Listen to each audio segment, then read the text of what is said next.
anything. So glad to have you with us today, Gary, and I will let you, I will pass the baton to you. Welcome. Great. Thank you, Adrian. So that was such a kind introduction. I appreciate it. Um, Thank you for allowing me to come into your homes, your offices, Stephen, your bedroom, even today. So I really do appreciate the opportunity. What I'd like to do today is spend just a few minutes letting you know what DART's doing as it relates specifically to the COVID environment and the pandemic, and then jump into what's happening in the southern Dallas County Inland Port as it relates to transportation and what we're doing in my other role when I shift hats and put on my interim executive director of the IPTMA and let you know what we're doing there. But to start with, let me give you just a real quick update on where DART is these days. You may know, we actually went to a revised level of service on April 6th. And what that revised level of service really means is that we went to primarily a Saturday level of service. And that Saturday level of service is modified primarily because on Saturdays, quite frankly, we don't run all our routes. So modified because now we are making sure that we run all the routes, albeit some of those don't run very frequently. And then we've modified the light rail to 20-minute headways throughout the day as well. We did that because as we watched the levels of ridership fall off, we thought it was really important for a couple of reasons. Number one, to match the service levels somewhat to ridership, but also to provide for social distancing and all that, to keep a level of service that was commensurate with trying to provide no more than 20 people on a bus. So we did that for about a week in the first parts of April, and we realized pretty quickly that some of those routes needed more service than what we were allowing. So then we added more service to make sure, again, that we're trying to match 20, no more than 20 riders per bus. And then we have extra buses now that we were able to insert into the service throughout the course of the day if we see ridership starting to jump up. Now, ridership levels pretty quickly in late March, early April fell about 60% below where our typical ridership levels were. Now, that's a pretty big drop, but that's about where we saw most of our, most transit systems across the United States saw a very similar drop, unless you were in the Northeast and perhaps in San Francisco and BART, where they saw a much greater drop in ridership. In those areas, typically ridership, New Jersey, New York, San Francisco, ridership was down somewhere in the 90-95% range.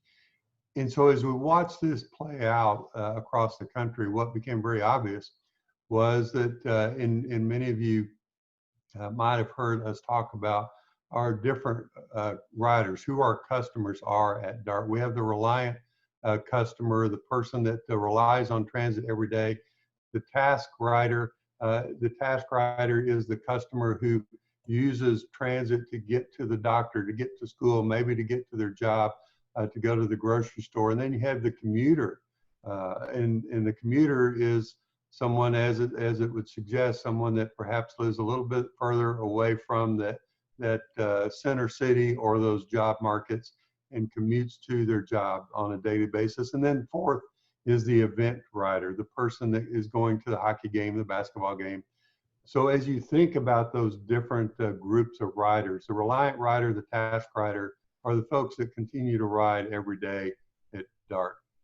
The commuter rider is probably going to take longer to come back, and I'm sure you've had this conversation. Many people have talked about, what does the future of transportation look like? Are people going to go back into the office as quick? Are they going to go back into the office at all? Are more people going to work from home? Are businesses going to start shrinking the space that they use for their office buildings because they don't need as much, or are they going to need more because of the social distancing? All these kinds of questions start to pop up. And of course, the event rider, who knows when basketball and hockey start back up, at least in our town. And So we'll stay tuned, but that's probably the last group that comes back. So as we look at these different drops around the country, and we talk about 90–95% drops in New York, New Jersey, San Francisco, those are typically the commuter groups of riders. And so they went away. They're probably not going to come back real quick. But the reliant and the task riders are the folks that still ride. So as I said, our ridership dropped 60–65% in late March, early April. It's back up to only 50% down right now. So about 50% of our ridership on a daily basis. That means we're still carrying somewhere in the neighborhood of 120, 130,000 folks every day on trains and buses. And we're watching that very closely. We're watching each individual route. And of course, as you also are aware, we're cleaning all the trains, all the buses throughout the day. And then at the end of the day, each train gets wiped down at the end of the run. So on the red and blue line, it gets wiped down every 60 minutes. On the green and orange, it gets wiped down every 90 minutes. Buses get wiped down when we change bus operators and when we bring them into the garages at night. And then on the weekends, we either spray or fog our buses. We have 20, I believe it's 26 foggers now. It's, for lack of a more appropriate term, it's like a giant bug bomb that you set off inside the bus or train, and it gets into every little nook and cranny and kills all the germs in that vehicle. So we're paying a lot of attention to cleanliness. We've put up barriers for our bus operators. We've been doing rear door boarding now, and for some time we'll probably go back to front door boarding on buses on July 13th. And why that date's specific is because that's when we think we'll have all of the dividers on our buses completely installed and operational. So all of these things to primarily protect our operators and protect our customers. If you're wondering if DART's been affected by COVID, we certainly have. We've had 50 people test positive within our population, and 2 have passed away. We continue to make sure that we focus very heavily on the safety of our riders, our employees, and as I was talking earlier, about 3/4 or 3,000 of our workforce go into the office every day. In their office might be a bus, it might be a train, it might be the garage, and of course the other 1,000 of us are working from home. And we're talking about probably going back into the office in either August or September at this point. But we're monitoring all the data and stats to see how that works. And as we look to the future, one of the challenges that we face, and a lot of people face, is what our sales tax is going to do, and that's where most of our revenue comes from. And so we projected a pretty severe cut in sales taxes, and the good news is it's not as severe as we thought it might be, but it's still down significantly from what we budgeted. So we're looking at what our service levels will be as we go into the future. One of the things that we're doing that really does help us out a lot is we've created, as was said earlier, mobility as a service using the GoPass app, the GoPass tap card, and developing GoLink zones. So if you're not familiar with what a GoLink zone is, in certain parts of our service area, we did not have good bus service. And so what we did, or maybe we didn't have any bus service in certain zones of our service area. So what we did is we actually added an on-demand or on-call kind of feature. And so if you're in one of those 13 zones, you could go to the app, or you could go to the phone if you didn't have a smartphone. You could go to the app and you could say, I'm in the zone, or I'm going to the zone, and I want someone to come pick me up, and I want to go either somewhere else in the zone or to the closest train station. And so when we implemented that a year and a half or so ago, it grew in popularity, certainly, as people understood that this is a pretty easy and convenient way to do it. Our metric was 10-minute response times. That's pretty good until you realize that everybody is trying to do that, and all of a sudden you have limited resources and you can't respond in 10 minutes anymore. And in some cases, our response times were going to 15, 20, 30, and even 40 minutes in certain zones, depending on the popularity and the size of the zone. So we very quickly realized that we needed help. We went out with a public procurement, and Uber Pool was the backup to us. So now if you're in the zone or going to the zone, it will say, and you want to do GoLink, it will say, okay, do you want the van or do you want Uber Pool? And if you want the van, it's 12 minutes away. If you want Uber Pool, it's 6 minutes away. So you as a consumer get to pick which mode you want to use. The fare structure is very similar to what DART already uses, but it is an on-demand kind of service that you access through your phone, and it gives you that added ability to call up service when you want it, when you need it, and get you where you need to go in a more timely manner, as opposed to some of our bus routes in these zones that used to run on a 60-minute headway. Now you generally have a 10-minute kind of response time. So with that, I'm going to jump into the inland port conversation, because it starts to tie together. And as Brittany pulls up the presentation, the Southern Dallas County Inland Port Transportation Management Association. And so let me just start with the Transportation Management Associations, TMAs. This is not the first TMA in North Texas. Actually, the other TMA is the Legacy TMA. So up in the Legacy area in Plano. And if you think about the inland port in Southern Dallas County and Legacy, they're very, very different areas. They serve different needs for the community, and they have different workforce populations in both areas. Legacy is a very, very congested area, and it's very office oriented. The Southern Dallas County IPTMA is not necessarily very congested. It's pretty spread out, and it's not office, it's warehouses. What's interesting right now, and as I walk through the evolution of the Southern Dallas County IPTMA, you'll see how we've evolved, how it started, and what we're doing to make this work.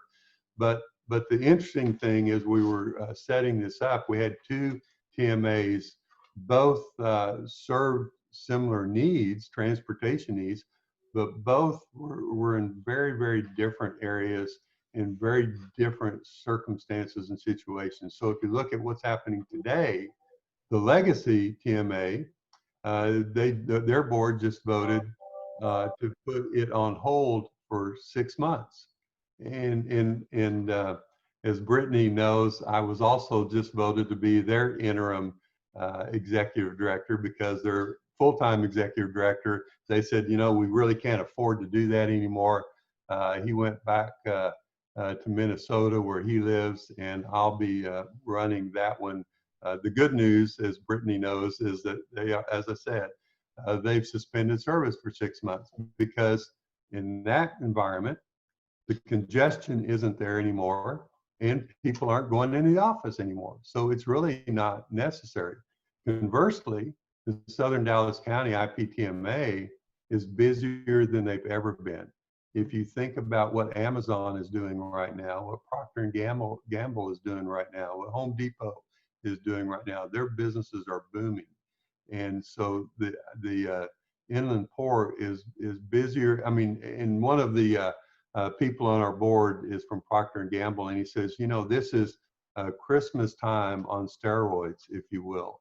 And so that's how busy they are.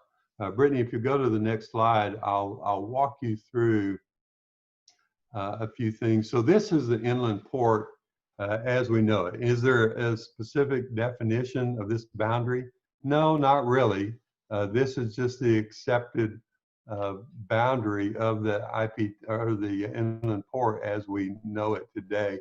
And as you can see, it covers a portion of a southern portion of Dallas, including University of North Texas, Dallas, Paul Quinn College, a couple of our stations, and light rail stations. And then it also includes Hutchins, Lancaster, Wilmer, and a portion of DeSoto.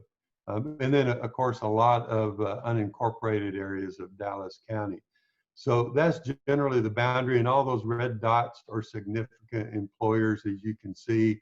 It ranges from Niagara Bottling, Whirlpool, Procter and Gamble, Sprouts, Home Depot, Walmart. All of these companies have major distribution facilities in there. And as we've talked, the hard part about providing transit services to a zone like this is it's very spread out. There is no density. And each one of these large employers may only have 300 or 400 employees working in each one of those. There's no sidewalks. You really can't ride your bicycle to these places. It's not convenient to walk. So it's from a traditional transit perspective, this is an incredibly hard area to serve. And the other challenge is, as you can see from the boundaries, the city of Dallas is about 25% of the inland port zone, which means that DART only serves 25% of the inland port, and 75% is left unserved from a transit perspective. The other thing that I think is important to note is that many people that work at these different distribution facilities don't necessarily have good transportation choices. They may not own a car, and so they're challenged to get to work. And conversely, these companies, the biggest challenge, and they'll tell you this over and over and over again, the biggest challenge they have is to get a good, dependable works environment, work population. And that's not to say that the people aren't dependable. The transportation choices are not dependable. The transportation options are not dependable. So that means that in many cases, the employees end up not by their own choosing necessarily, but they just can't get there on a daily basis when they need to be there. So that's become a real challenge for many of these businesses in the inland port. So if you go to the next slide, and before I get to the really the timeline of how this came together, let me give you just a little bit of the background. Commissioner Price and I have talked numerous times over the years on how we can serve the inland port area better than it's served now. Even in the Dallas part of the inland port, how could we serve it better? And I would say Commissioner Price would love to, but for example, J.J. Lemon, the street that serves some of these areas, was in such poor repair that we could not get a bus down the street, turn around, and get back out of that street. So the infrastructure was in terrible shape. So we couldn't really get good bus service to these areas. And as I said, the ridership was spotty. These locations are few and far between. And so in 2018, in March of 2018, at the request of Commissioner Price, who's really been the person that has taken this challenge on and really pushed it forward, along with Dallas City Council member Tanel Atkins, DART hosted a meeting of elected officials, community stakeholders, businesses, and developers to discuss this challenge. And it wasn't the first time that this had happened.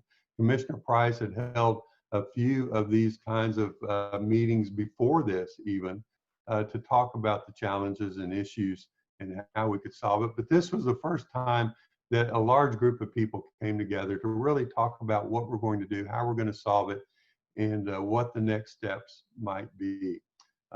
It's important to note that, and this is an old slide actually, Councilman Atkins would suggest that these numbers are lower than they actually are because we haven't updated them probably in 12 months.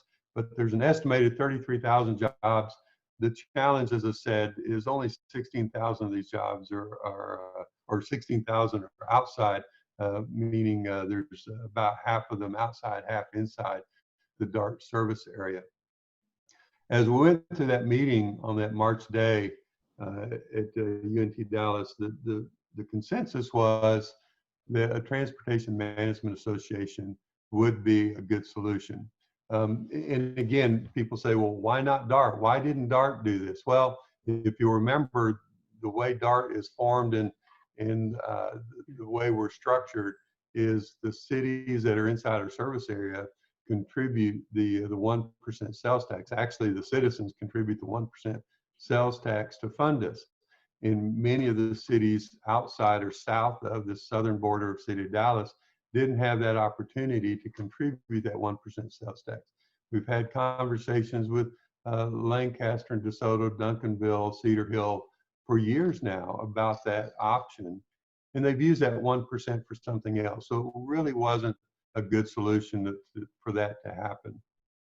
So the TMA was the choice. So if you go to the next slide, some people might say, well, what's a TMA do, Gary? What is it? What's it all about? It's a membership organization. And so that means that employers, developers, building owners, local governments are all members of this organization, which means that they pay dues to be part of the organization.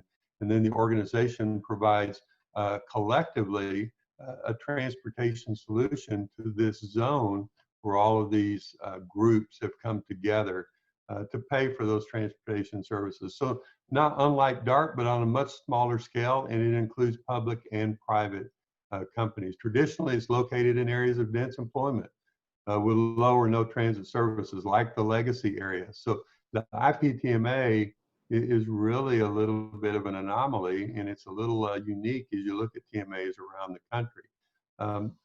What allows us to address this, though, is the technological innovations. And if you remember, as I was talking about GoLink earlier, the ability to have an app, and that app can discern who might be a member, who might not be a member, and can provide those transportation options and choices to the members and to the people within those particular zones. So as we look at those challenges, of course, we look at travel demand management, which normally encourages and incentivizes employees to utilize all transportation options. As I said, walking and biking isn't the best option in the inland port. It's big, it's spread out. Many of those businesses that I talked about are 1 mile to 2 miles away from each other. So walking and biking isn't the greatest choice, as many of you know, in the IP inland port area. If you go to the next slide, drilling down on the funding sources, because as we all know, at the end of the day, it really comes down to how is it funded, and that pays for those services. In the IPTMA's case, Michael Morris from the COG has, and of course the RTC has now voted on it and confirmed this, $1 million in CMAQ grants, or construction management air quality grants. Now, that's good, but then that requires a 20% local match. It's not a 100% grant, but it does get us kickstarted. All we have to do is find the other $200,000. Of course, business member dues, municipalities, transit districts, and any other grant opportunities that we can come up with is how the TMA is funded. If you go to the next slide, then and I'll walk through the timeline in a minute. The board members, and you can see who they are, chaired by Alberta Blair, who works at the Dallas County. Our vice chair is Frankie Lloyd from Home Depot. Our secretary is Mayor Kirstine McCowan from DeSoto. Our treasurer is Ken Crody from Procter & Gamble. So as we go down the list, you can see that we've got a mixture of cities, municipalities, and private businesses. And of course, Dwayne Dinkins-Ryder from the Regional Chamber is also on the board. Mike Rader is the developer of much of the inland port, is also on the board. And this is an interim board, so we've developed the rules and procedures on how our board members are selected. If you go to the next slide, someone the other day said, Gary, why has this taken so long? Gosh, we had that meeting in March of 2018, and here we are in June of 2020. It's been a little over 2 years now. So I don't know how many of you have ever started from an idea and then tried to create an entity that is funded by all these different funding mechanisms, and then that entity puts service on the ground.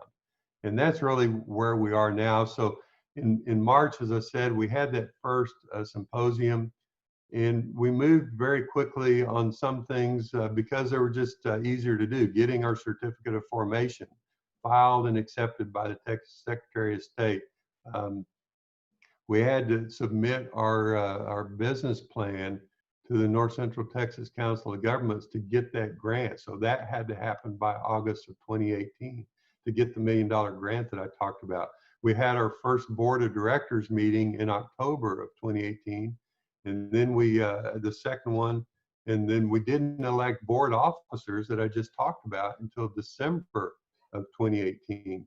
And then we had the second Inland Port Symposium at Redbird Mall in December of 2018. I don't know if you were there or not, but had a very nice group of, good group of folks, a large group of folks. That was when Michael Morris actually out loud said, we're going to contribute $1 million to this effort. And of course, we all wrote that down very diligently to make sure that we all heard it and said it and could repeat it. And so that went very, very well. Then the regional chamber, and Dwayne was instrumental in making this happen. In December of 2018, the regional chamber said, we think this is so important, we're going to contribute $40,000 to the IPTMA. So we said, that's great. The challenge was that since the IPTMA was so early in its formation, we took his check, of course, but then I don't know if Brittany put it in her drawer at her desk, or I'm not sure. I don't want to know, Brittany, but we had this $40,000 check, and that really kind of started the ball rolling. If you go to the next slide. Then we started talking about drafting membership levels to be part of, because remember, the IPTMA is a membership organization. So we had to have membership levels. And so then in March, about a year ago, the DART board committed $40,000 through this local government corporation for the IPTMA. And we had the fourth meeting shortly after that of the board of directors, where we, the IPTMA, then entered a services agreement with DART. So DART could officially represent the IPTMA as we went through these different things. Then we opened the bank account, so we had a place to put that $40,000 check, and I know Brittany quickly got that into the bank account. In July of 2019, just shy of a year ago, we received confirmation of our 501c6 nonprofit status with the IRS. And then in August, City of Hutchins authorized their $10,000 for IPTMA membership. And then also in August, the Dallas County Commissioners Court authorized $40,000. So I won't get into the membership levels, but as you can start to see, there is a pattern here. The $40,000, again, Dwayne in the chamber set the tone for the $40,000 really before we had the membership level set. As it turned out, large municipal organizations or public organizations like the chamber, like DART, the membership is $20,000 per year. So the $40,000 represents a 2-year membership in the IPTMA. So as you see, of course, the chamber, DART, the county, and eventually the city of Dallas all contributed the $40,000. And why that's important is because remember that $1 million grant requires a match. So we need $200,000 to get the full $1 million. Now the good news is we don't need all $200,000 to start drawing on the grant. We can draw on the grant commensurate with what our local match is. So if we have $100,000, we can still draw $500,000 on the grant. So then in August, the COG requested to transfer the IPTMA funds from the Highway Department to the Federal Transit Administration. And Stephen, this is important, and you were talking about transportation. As you work through the federal processes, if you're familiar with the highway and the transit different administrations, For us, it's just a whole lot quicker to go through the FTA than it is through the FHWA. If we'd gone through the FHWA, the money would have gone through COG. COG has a process where they actually deducted a fee for administering those funds. So any money that would have come through the FHWA to COG, to DART, would have been less than the original amount because COG would have deducted an administrative fee. By going through the FTA, a couple of things happened. First of all, it went a whole lot quicker. We think, Brittany, we probably saved maybe 12 months to 24 months of time by going to the FTA, and we eliminated any administrative fees. If you go to the next slide, so here we are, August of last year. In October of last year, DeSoto authorized their $10,000. So if you remember, Hutchins was at 10, DeSoto's at 10, so small cities like those, and we have it based on populations. Those are $10,000. And then we have membership levels for different sizes of employers as well. Now, what we found out as we went through that process is Procter & Gamble, for example, doesn't really have any employees in that facility. They have like under 10 employees in that huge facility. Now there's 300 or 400 people that work in the facility, but Procter & Gamble only has less than 10. So then we said, okay, if Procter & Gamble is a member, how does that work? Do we charge them based on their number of employees, or do we charge them based on their address? And and the way they do that is they actually subcontract out that effort for their employees. So all those people working in the Procter & Gamble distribution facility actually work for another vendor who's contracted to Procter & Gamble. And as we found out, that's not abnormal in the Inland Port area. It's pretty common to find that kind of circumstance. So as we went through those membership levels, it did get a little complicated to figure out how we do that. In October of 2019, we submitted our request for a letter of no prejudice. And again, if you go through the FDA process, you know what that means is that once we get approval of the LONP, we can actually start committing dollars of that grant money to the effort. They approved our LONP in October of last year, so that meant we could start committing dollars, the federal dollars. And then our board met again in November, where they approved those membership levels, and we started talking about service options. So here we are. We're a new group. We got money now. We got a board. Everything's working along. We have membership levels. So now it's back to, why are we really here? We're here because we need to provide service to these areas. Coincidentally, November 15th, City of Dallas finally got on board and committed their $40,000. And so that was good. And then we had the 6th meeting of the board in December, just a few months ago now, where we approved the subrecipient grant agreement, which means that as that money flows through DART, it can then flow through into the IPTMA. And we set up a calendar so we could have a consistent board meeting. And we held the 3rd symposium at University of North Texas at Dallas, where all of a sudden the excitement level started to build. People started to realize this is real. They're really going to make this happen. It's not a pipe dream anymore. Things are happening. Money is in place. The conversation is accelerating. And as it was fascinating to me, because as we've talked about memberships, and again, Procter & Gamble, because we have a board member that is from Procter & Gamble, we have a really, really good insight into how their business runs. And we talked to them about how much would a big business like Procter & Gamble be willing to spend on this? And the answer was, Gary, our workforce, our 400 people in our building turn over every 10 months. Every 10 months, we have a completely new workforce. He said, if we could do that, if we could change that, even by a month. But if we could change that 10-month turnover time period, it would save us hundreds of thousands of dollars, because they know exactly how much it costs to train a new employee to do what they need to do, to get the productivity that they need to get. So as we went through this, it's been a fascinating experience to understand how critical and how important the transportation is. As Stephen was talking earlier, you know, those ships come in from the west and they go out to the east.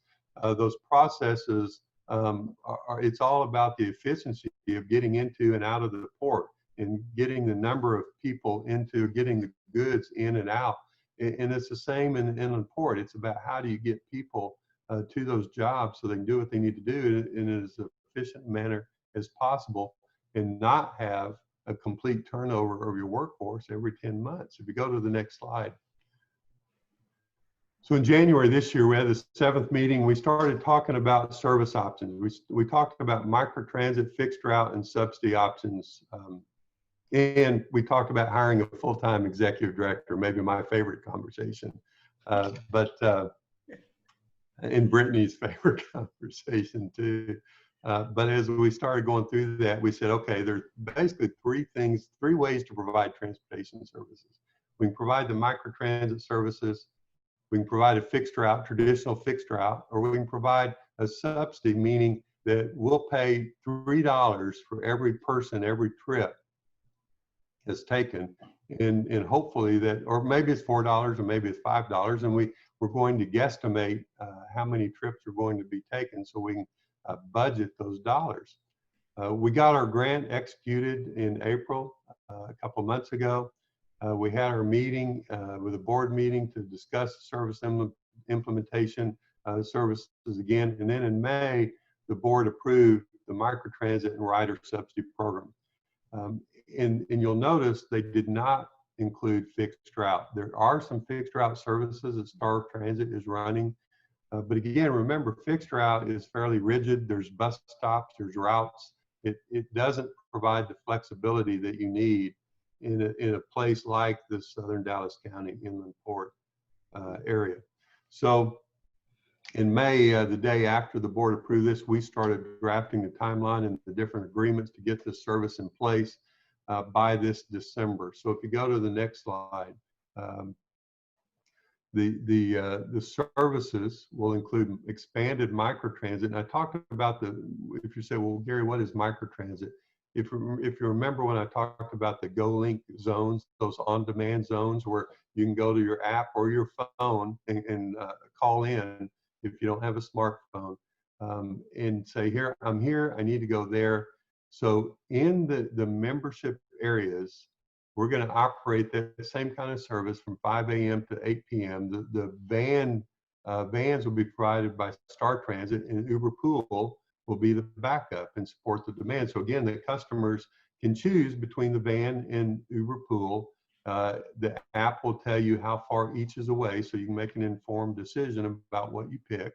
And then the rider subsidy program will operate from 8 p.m. to 5 a.m. So we have 24-hour coverage in the inland port area. And again, the rider subsidy program is that program where for registered employers, because they've got to be part of the IPTMA.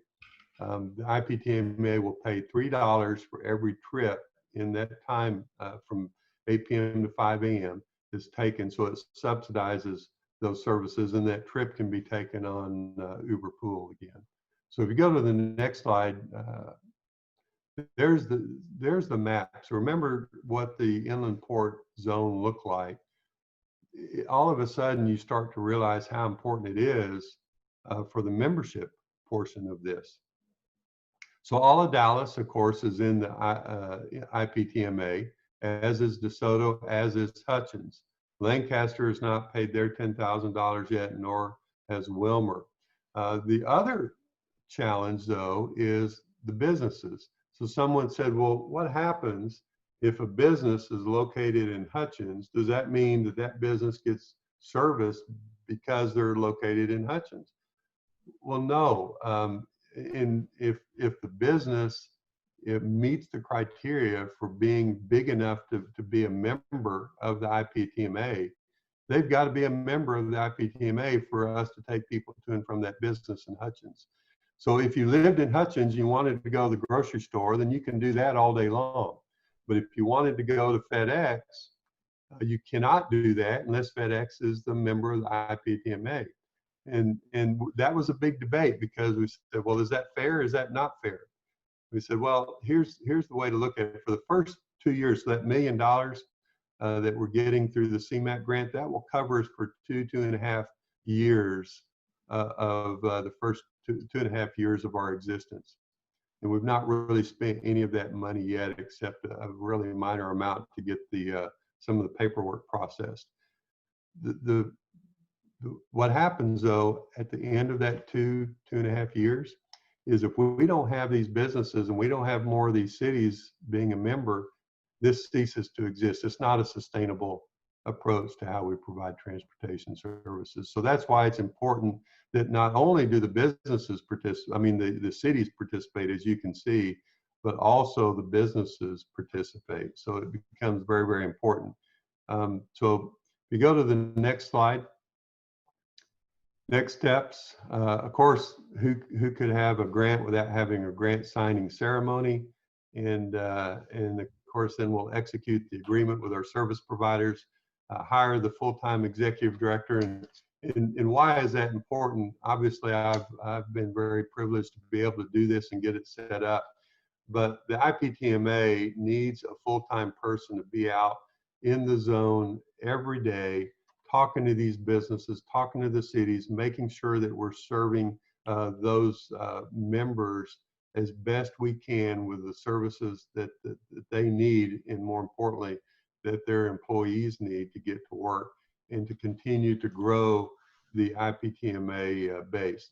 We'll execute our membership agreements with our additional funding partners, and then DART is actually preparing the marketing services. So as you can see, DART is really doing all of the setup work. We're not charging the IPTMA for any of this effort right now, and our board is very supportive of doing that. But we hope to begin services in I said December of this year. I've been pushing Brittany and our team to get this set up, hopefully in early November, because even though everybody's really busy now, I'm certainly expecting that as we go into the Christmas season, things will ramp up even more. So it's important that we have the service in place as quickly as we can and before the Christmas season really gets cranked up. So that's the presentation. I appreciate you guys listening to me, and I'll be happy to answer any questions. Again, thank you, Gary, so much for that information. Very informative. I feel very much in the know. A lot has been going on for the last 2 years. So thank you for sharing that. Are there questions? Anyone want to ask your questions in the chat and we can get those answered?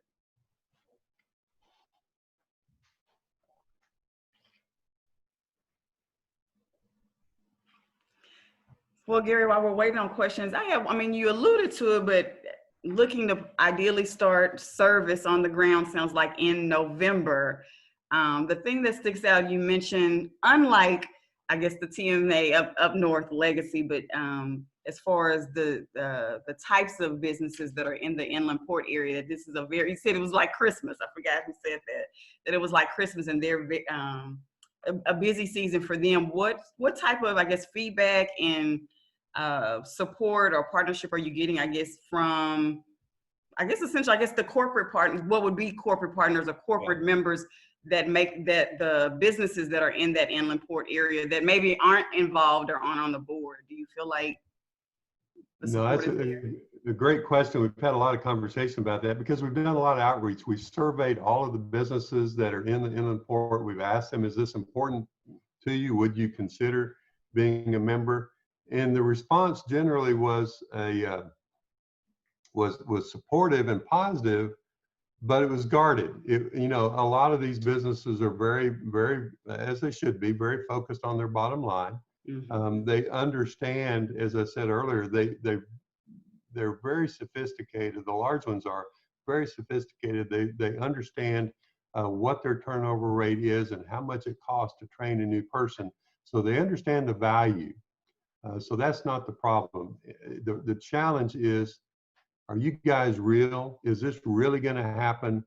Before I invest in this, I need to see some, I need to see some validation that this is really going to happen before I go at whatever level and get the support that I need to get $10,000 or $15,000 or $20,000 a year to be part of this. As you know, Amazon is actually paying us now, because they are in the city of Dallas. They're actually paying us now to help support the GoLink zone in the Amazon area. FedEx is paying Star Transit now on some of those fixed route bus routes. And so there is certainly a desire and an understanding, but there's a whole lot of, okay, you show me that you're real, and then we'll participate. And so that's where we are. We've got to get this up and running. We've got to show everybody that it's real.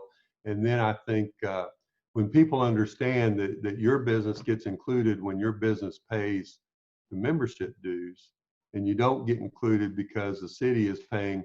I mean, if Wilmer, and I saw the question, Red Oak and others pay $10,000, well, that's nice, but as I said, we're probably looking at a spend rate of about $350,000 a year once we get it up and running, and that could be higher as ridership increases.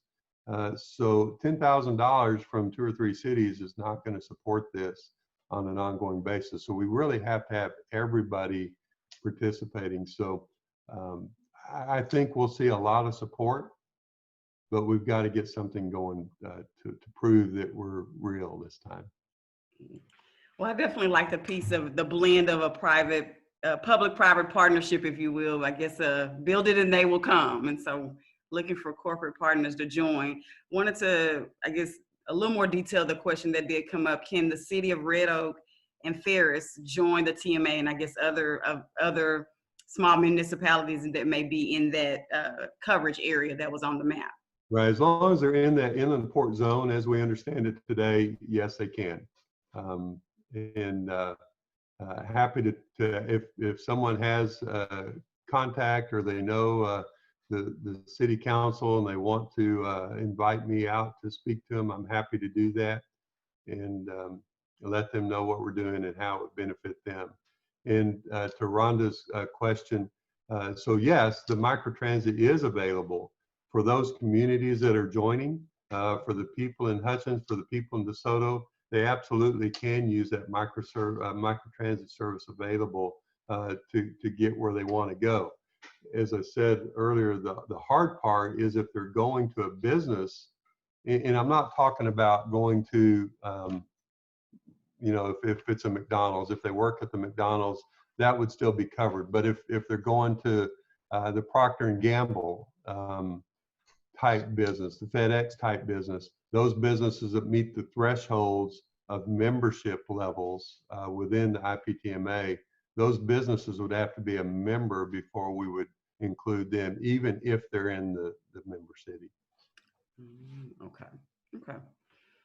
Great point. Okay, we have another question. Will the TMA or Mike Cobb consider future assessments to the area's infrastructure to help landowners understand their current configuration limits, access via bicycling, walking, or terminus step connections? That was Matt's question. So Matt, thanks for the question. Yeah, I think, of course, RTC just voted on a couple of 2 or 3 different zones throughout the North Texas area, and the inland port area was one of those zones that the RTC said, yes, let's spend more time and effort paying attention to the transportation needs of this area. And that would include things like walking, bicycling, and you're familiar with the inland port today. It's not walkable unless you're going to walk in the street. I guess you could bike, but there's a lot of big trucks that are sharing that same space with you. So I think it is something that as this area continues to grow, and Councilman Atkins is telling me on a pretty regular basis how quickly I need to move forward because he's got another business that's moving to the inland port. So I think as this area becomes more and more dense, I think you'll see these kinds of things start to really play into how it works, because the efficiency of the transit system, even with microtransit, is somewhat limited as the ridership increases. So then do we have maybe a central hub or different, and I know you didn't use it in quite this context, but a terminus area or terminal area for congregation points where we could then maybe be a little more efficient in where we drop people off and where we pick people up. Am I answering your question? Thank you. Yes. Hey, Gary, I just wanted to do further detail to Rhonda's question earlier. Does it mean that microtransit service is available for more than commuting to work? So you gave the example of taking microtransit to McDonald's, but let's say I'm going to the hair salon or the bicycle shop because I'm wanting to look for some bikes. Is that type of service, microtransit service, available? Yes, ma'am. Yeah, absolutely. For those cities, yeah, no, it's for wherever you want to go in that zone. Okay. So again, if you're in right now, it's the town of Hutchins and the town of DeSoto.